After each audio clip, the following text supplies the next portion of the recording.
Hello everyone, working of institution which is a chapter of class 9th term 2 civics। तो आज हम इस chapter को पढ़ने वाले हैं। Basically working of institution chapter में हम क्या पढ़ेंगे? इस चैप्टर में हम ये पढ़ेंगे कि किसी भी डेमोक्रेटिक कंट्री में कोई भी बिग पॉलिसी डिसीजन कैसे लिए जाते हैं और इस पूरे पॉलिसी मेकिंग प्रोसेस में कौन कौन से इंस्टीट्यूशन हैं जो इन्वॉल्व रहते हैं और किस तरह से वो इस पूरे प्रोसेस में पॉलिसी डिसीजन लेते हैं। In a democracy the rulers have to follow some rule and procedure. किसी भी डेमोक्रेसी में जो रूलर्स होते हैं, जो शासक होते हैं, उन्हें कुछ रूल्स एंड प्रोसीजर्स को फॉलो करना होता है। They have to work with and within institution. उन्हें उस इंस्टीट्यूशन के साथ मिलकर उस इंस्टीट्यूशन के अंदर रहकर काम करना होता है। In this process they came across 3 institution that play a की रोल इन मेजर डिसीजन। तो इस पूरे प्रोसेस में 3 चीज़ें, ये 3 इंस्टीट्यूशन जो बहुत इम्पॉर्टेंट रोल प्ले करते हैं, और वो 3 इंस्टीट्यूशन है legislature, executive and judiciary. Legislature का काम होता है कानूनों को बनाना, एग्जीक्यूटिव का काम होता है उनको लागू करना, और जुडिशरी का काम होता है उनको पालन करवाना, उनका इम्प्लीमेंटेशन करवाना। So in this chapter we will understand how all the institutions together carry on the work of the government। तो बेसिकली हम इस चैप्टर में पढ़ेंगे किसी भी डेमोक्रेसी में ये सभी इंस्टीट्यूशन मिलकर कैसे सरकार के कामों को करते हैं।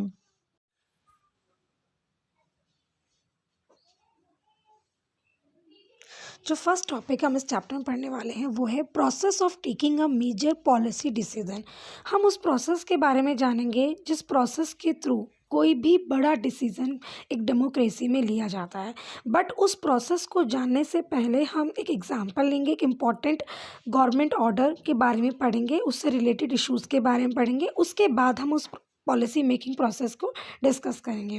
अब major policy decision is taken through a government order. कोई भी बड़ा पॉलिसी डिसीजन जब सरकार लेती है तो उसके लिए वो एक गवर्नमेंट ऑर्डर जारी करती है। To know the process of taking a major policy decision it is important to know about government order and its issuing. जब भी सरकार कोई बड़ा पॉलिसी डिसीजन लेती है तो उसे गवर्नमेंट ऑर्डर के थ्रू लेती है, लेकिन उस पॉलिसी मेकिंग प्रोसेस को जानने से पहले हम एक इम्पॉर्टेंट गवर्नमेंट ऑर्डर और उसके इशू के बारे में जान लेते हैं। First is what is a government order. पहला क्वेश्चन ही हमारे माइंड में आता है कि गवर्नमेंट ऑर्डर क्या होता है। A government order is a written direction. एक गवर्नमेंट ऑर्डर एक रिटन डायरेक्शन होती है जो लिखित होती है on an issue sign by a government authority. किसी भी इशू से रिगार्डिंग जो रिटन डायरेक्शन होती है गवर्नमेंट के द्वारा इशू की जाती है, जिस पर गवर्नमेंट अथॉरिटी या गवर्नमेंट के किसी भी डिपार्टमेंट या किसी भी ऑफिस के सिग्नेचर होते हैं, किसी गवर्नमेंट अथॉरिटी के सिग्नेचर होते हैं। एग्जाम्पल के लिए हम इसमें एक गवर्नमेंट ऑर्डर के बारे में पढ़ रहे हैं। On 13th August 1990 the government of India issued N order. 13 अगस्त 1990 को भारत सरकार ने एक ऑर्डर जारी किया था। It was called an office memorandum. कोई भी ऑर्डर जो सरकार इशू करती है उन सभी ऑर्डर्स को ऑफिस मेमोरेंडम कहा जाता है। It has a specific number. Her office memorandum का एक स्पेसिफिक नंबर होता है और इसी नंबर से उस ऑर्डर को जाना जाता है। It was signed by the joint secretary. 1990 में जो ऑर्डर 13 अगस्त को गवर्नमेंट ने जारी किया था उस पर जॉइंट सेक्रेटरी के सिग्नेचर है। अब ये जॉइंट सेक्रेटरी कौन है? He was an officer in the department of personal and training. ये जॉइंट सेक्रेटरी जो है वो department of personal and training के ऑफिसर हैं। कौन सी मिनिस्ट्री के अंदर है ये ऑफिस? ये office ministry of personnel public grievance and pension के अंदर है। इसका मतलब ये है कि जो भी किसी भी इशू से रिगार्डिंग जो रिटन डायरेक्शन सरकार पब्लिश करती है, इशू करती है, उसे गवर्नमेंट ऑर्डर या ऑफिस मेमोरेंडम कहा जाता है, जिस पर एक सीरियल नंबर होता है और इसी नाम से उस गवर्नमेंट ऑर्डर को जाना जाता है। इसी तरह का गवर्नमेंट ऑर्डर जो हम इस चैप्टर में पढ़ने वाले हैं, जो 13 अगस्त 1990 को इशू किया था भारत सरकार ने, जिस पर joint secretary of department of personal and training के सिग्नेचर थे। यहाँ पर आप अपनी स्क्रीन पर उसी गवर्नमेंट ऑर्डर की एक फ़ोटो देख रहे हैं। सबसे ऊपर जो आपको GID department of personal and training OM number 36012/31/90 नज़र आ रहा है। साथ ही इसमें डेट भी लिखी हुई है 13/8/1919। यही वो गवर्नमेंट ऑर्डर है और जो ये डेट या ये जो नंबर मेंशन किया है ये उस ऑर्डर का, इस ऑफिस मेमोरेंडम का सीरियल नंबर है। अब इसमें सब्जेक्ट मेंशन किया हुआ है 27% reservation for socially and educationally backward classes in civil post services. तो ये इस गवर्नमेंट ऑर्डर में यह इशू किया गया था, यह ऑर्डर जारी किया गया था कि सिविल और सिविल पोस्ट में, सिविल सर्विसेज में 27% reservation socially and educationally backward classes को दिया जाएगा।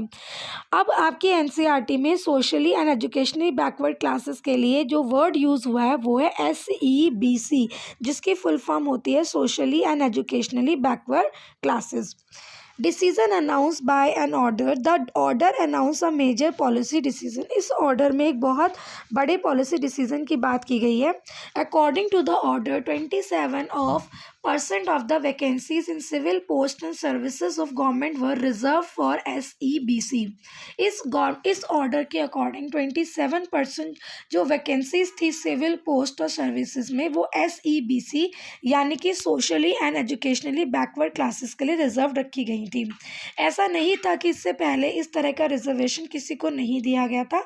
इससे पहले भी earlier benefit of job reservation was available to schedule caste and schedule tribe. इससे पहले schedule caste and schedule tribe को भी जॉब रिजर्वेशन का फ़ायदा दिया गया था। Now the third category SEBC was also eligible for quota of 27%। अब यानी कि 1990 में इस ऑर्डर के बाद 27% और कोटा रिजर्वेशन की फैसिलिटी SEBC यानी कि socially and economically backward, socially and educationally backward classes को दी गई। जब इस तरह का ऑर्डर जारी हुआ उसके बाद पूरे भारत में कंट्रोवर्सी हुई, काफ़ी बड़ा प्रोटेस्ट हुआ और कई जगह ये प्रोटेस्ट वॉयलेंट भी हुआ। The issuing order led to the country-wide protests. Some of the protests were violent. As a result, the issue became the most debated in the media with different views and opinion. क्योंकि इस order पर काफ़ी controversy हुई थी पूरे भारत में, कई लोगों ने इस ऑर्डर का विरोध किया था और कई लोगों ने उन लोगों का विरोध किया जो इस ऑर्डर के विरोधी थे। उस समय मीडिया में सबसे ज़्यादा बहस का मुद्दा ये ऑर्डर बन गया था जिसपे हर किसी ने अपने अपने व्यूज़ और ओपिनियन सामने रखे। The people reacted strongly because the decision affect thousands of job opportunities। अब यहाँ पर एक बात सोचने वाली है कि लोगों ने इस ऑर्डर के खिलाफ आवाज़ क्यों उठाई। इस ऑर्डर के खिलाफ आवाज़ इसलिए उठाई गई थी ताकि जो बहुत सारी जॉब अपॉर्चुनिटीज़ जो लोगों के हाथ से इस ऑर्डर की वजह से जा रही थी वो उनको मिल सके, वो उसके खिलाफ आवाज़ उठा रहे थे। Appeal to stop implementation of order, some person and association filed a number of cases in court against the order. इस ऑर्डर को लागू करने से रोकने के लिए, इम्प्लीमेंटेशन ऑफ द लागू, इस ऑर्डर को लागू करने से रोकने के लिए कुछ लोगों और कुछ एसोसिएशन ने मिलकर कोर्ट में इस ऑर्डर के खिलाफ केस कर दिए। They appeal to declare the order invalid and stop its implementation. उन्होंने कोर्ट में अपील की कि इस ऑर्डर को इनवैलिड डिक्लेयर किया जाए और इसके लागू होने पर, इसके इम्प्लीमेंटेशन पर रोक लगा दी जाए। This case came to be known as the Indira Sahani and others versus Union of India case। इसी केस को Indira Sahani and others versus union of India case कहते हैं क्योंकि इस तरह के बहुत सारी जो केसेस थे, पिटिशंस थे, फाइल्स थे, वो कोर्ट में फाइल हुए थे। इसलिए कोर्ट ने क्या किया, सभी केसेस को पाइल्ड अप किया, कंपाइल्ड करके एक सिंगल केस बनाया और उसका नाम रखा गया Indira Sahani and others versus Indian union of India case, जिसमें एक तरफ कुछ लोग और एक तरफ सरकार थी।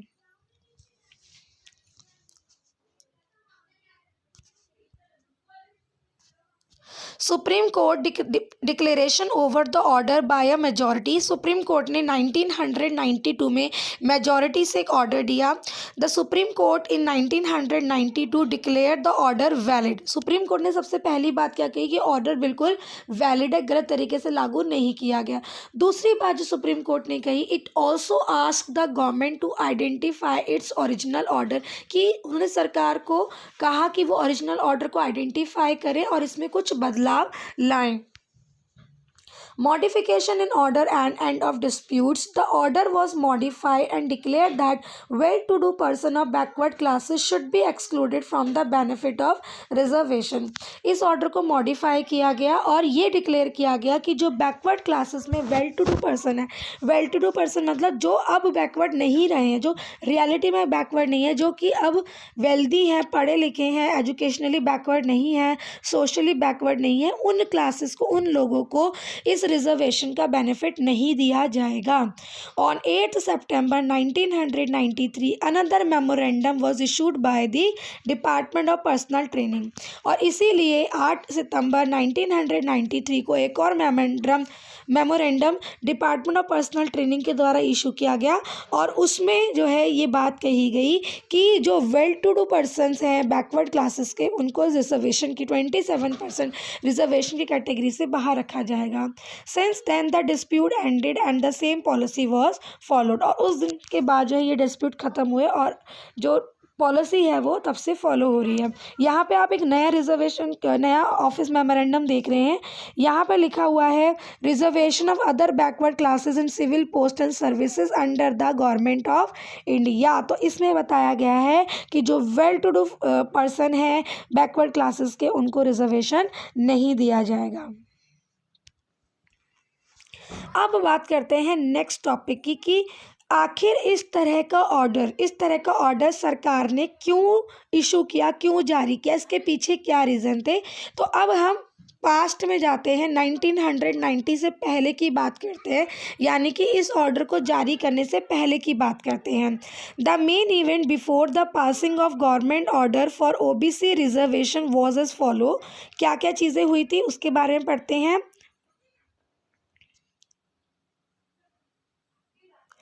The Government of India had appointed the second Backward Classes Commission in 1979. Bharat सरकार ने 1979 में second backward classes commission appoint किया। It was headed by BP Mandal.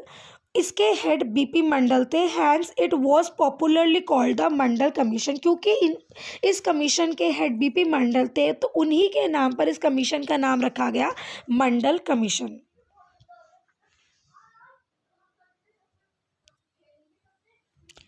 The commission gave its report in 1980. जो कमीशन थी यानी कि मंडल कमीशन, इसने 1980 में अपनी report the and made many recommendation, और कई तरह के सुझाव दिए। रिकमेंडेशन का मतलब होता है सुझाव दिए। उनमें से एक सुझाव था, one of these was that 27% of government jobs be reserve for the socially and economically backward classes.